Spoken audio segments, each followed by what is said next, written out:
کیا یہ ایک کہنا ہے، یہ بات ہم بار بار سنتے ہیں کہ اگر کنسٹرکشن انڈسٹری، پراپرٹی انڈسٹری، اس ریئل اسٹیٹ سیکٹر کو ہم ریفارم کر سکیں، خاص طور پہ ٹیکسیشن کے حوالے سے اس میں اس کے جو مسائل ہیں، جو اس کو شدید جو مسائل کا سامنا ہے، اگر وہ ایڈریس ہو سکے، ایف بی آر کی ہیرسمنٹ وغیرہ کم ہو سکے، تو پاکستان کی اکنامک ڈیسٹنی بدل جائے گی۔ کیا آپ یہ سمجھتے ہیں کہ واقعی یہ بات صحیح ہے؟ اور اگر یہ صحیح ہے تو اس کا ثبوت کیا ہے؟ بسم اللہ الرحمن الرحیم۔ کامران صاحب سب سے پہلے بہت شکریہ۔ کامران صاحب، اس میں تو کوئی شک ہی نہیں ہے اور نہ کوئی دو رائے ہیں کہ اگر ہم کنسٹرکشن اور ریل اسٹیٹ کو ایز اے انڈسٹری لے کر چلیں تو ہمارا ملک ایک میریکل کر سکتا ہے امپلائمنٹ میں، جی ڈی پی کی گروتھ میں، بٹ انفارچونیٹلی ہمارا جو بیوروکریسی کا مائنڈ سیٹ ہے، گورنمنٹ کا ایک مائنڈ سیٹ ہے، وہ کچھ عرصہ تو ریل اسٹیٹ کو لے کر چلتی ہے اور اس کے بعد وہ چاہتی ہے کہ اس کو انڈر سٹریس کر دیا جائے۔ جیسے کہ اگر آپ نے دیکھا ہو ریسنٹ پاسٹ میں پچھلے 4 سالوں سے پریزنٹ ٹینیور گورنمنٹ کا لے لیں یا اس سے پہلے جو پی ڈی ایم کا گورنمنٹ کا ٹینیور تھا، مسلسل آپ نے جو ریل اسٹیٹ کی ٹرانزیکشن کے ٹیکسز ہیں ان میں آپ نے بتدریج اضافہ ہی دیکھا ہے۔ اس دفعہ کوئی امید ہے کیونکہ پرائم منسٹر صاحب نے خود کو تھوڑا سا پین لیا ہے اور پلس کچھ ایسے اعداد و شمار بھی سامنے آئے ہیں ایف بی آر کی طرف سے جس میں گورنمنٹ کا ریونیو بھی ڈکریز ہوا ہے، اور پلس انڈسٹری کی طرف سے بھی تھوڑا سا پریشر آیا گورنمنٹ پہ کہ ہمیں ایک ڈیمانڈ کریٹ کروا کے دینی چاہیے گورنمنٹ کو جس سے کہ انڈسٹری چلے۔ تو اس وجہ سے جو ہاؤسنگ منسٹری میں میٹنگز ہوئی، پی ایم نے چیئر کی اور اس میں ٹرانزیکشن ٹیکسز کو کم کرنے، ایز آف ڈوئنگ بزنس کو کرنے کے لیے کچھ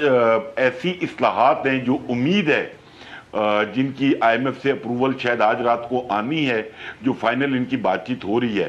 اور اس کے بعد 12 کو جب بجٹ میں پیش ہوں گی۔ ایک تو مرحلہ یہ ہے کہ 12 کو بجٹ پیش ہوگا، لیکن اس کے بعد بجٹ پاس انہی شرائط پہ ہوتا ہے یا نہیں ہوتا، یا آئی ایم ایف کتنا انٹروین کرتا ہے، یہ جب پاس ہوگا تو پتہ چلے گا۔ ملک صاحب یہ فرمائیے گا کہ یہ جو میجرز سجیسٹ کر رہے تھے عبدالقادر میمن صاحب، یہ اس میں 2 چیزیں ہیں کہ بھئی کہ آپ اگر ایک کسی کے پاس سیونگز ہیں یا اس کے پاس کچھ لیکویڈیٹی ہے، وہ کسی انویسٹ کرتا ہے کسی بھی پراپرٹی میں، کسی بھی ریل اسٹیٹ کے پروجیکٹ میں، تو اس کو کھودنا نہیں چاہیے، اس کو نہیں پوچھنا چاہیے یا اس کو کہیں کہ آپ ریکنسائل کریں، وہ اس کو ریکنسائل کریں۔ ایک چیز تو ہو گئی، میں نے ایمنسٹی کہا، انہوں نے کہا کہ نہیں جی یہ وہ اس طرح سے ایمنسٹی نہیں ہے۔ دوسری بات یہ کہ گورنمنٹ انسینٹیوائز کرے لو ریٹ پہ جو ہے یا لو انٹرسٹ ریٹ پہ، بینکوں کو انکریج کرے، اور وہ اس میں جو ہے وہ ان کی انویسٹمنٹ آنی چاہیے، اور ہمارے یہاں مارٹگیج وغیرہ کی انڈسٹری نہیں ہے تو وہ تھوڑا اس کو انکریج کرنا چاہیے۔ یہ سب ہو چکا ہے، یہ 2 بار 3 بار ملک صاحب پراپر ایمنسٹی گورنمنٹ دے چکی ہیں پچھلے 10 سالوں کے دوران، 15 سال کے دوران، اور اس کے بعد یہ انسینٹیوائز کرنا بینکس کے تھرو اور یہ تمام چیزیں، وہ بہت بڑا آپ نے دیکھا کہ ابھی جو پریویس گورنمنٹ تھی عمران خان صاحب کی، اس میں بھی یہ چیزیں ہو چکی ہیں، مگر کوئی بڑا کوئی گیم چینجنگ ہم نے سچویشن پھر بھی نہیں دیکھی۔ یہ کیا وجہ ہے؟ کامران بھائی، میں آپ کو تھوڑا سا اس کا بیک گراؤنڈ بتاتا ہوں۔ آپ پہلے تو یہ سمجھیں کہ پچھلے 4 سال سے آپ نے لوگوں کو ریل اسٹیٹ اور کنسٹرکشن سے دور کیا، تو کیا انہوں نے فیکٹری لگا لی، انڈسٹری لگا لی، کوئی بزنس سٹارٹ کر لیے؟ نہیں،